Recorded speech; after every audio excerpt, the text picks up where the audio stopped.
Les premières haies ont été plantées au début des années 90 et au fil des ans, notre département en est devenu un des leaders en France. Ce mardi à Gignet, entre Épinal et Dompierre, la Fédération des chasseurs des Vosges a planté son 100 millième arbre. Les haies sont propices à la biodiversité et favorisent le développement des parcelles agricoles des alentours.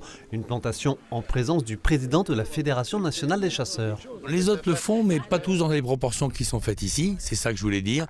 On a effectivement quand même de plus en plus de gens au niveau du monde agricole et du monde de la chasse qui se regroupent avec les collectivités territoriales pour effectivement recréer ces îlots arbustifs et ces linéaires de haies qui sont essentiels dans des écosystèmes effectivement dont on a besoin aujourd'hui pour casser cette grande plaine agricole. On a 2 personnes à la Fédé qui s'occupent de ça en permanence et qui travaillent avec les pépiniéristes, avec le conseil départemental ou autre sur les dossiers, qui contactent le monde agricole, les entreprises qui font la demande pour planter des haies, les particuliers, etc.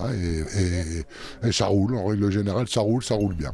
Ce qui roule un peu moins selon le premier des fusils français, c'est le dénigrement de la chasse qui selon lui perdure à cause d'une méconnaissance des pratiques et du rôle des chasseurs. Il y a des vrais écologistes de terrain qui ne sont pas chasseurs et que je respecte infiniment. Il y a des gens qui en ont fait une politique, qui en ont fait une propagande et ça m'exaspère.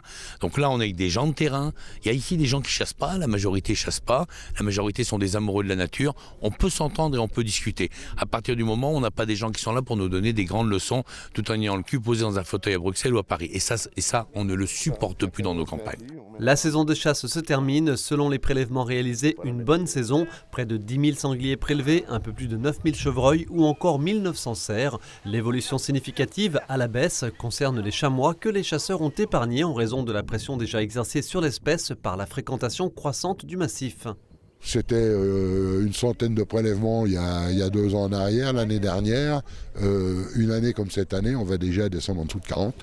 Fin de saison donc, les fusils sont désormais rangés, excepté au détriment des sangliers qui s'aventureraient un peu trop près des parcelles de semis. Un arrêté du 28 mars autorise leur chasse à l'affût ou à l'approche jusque fin mai.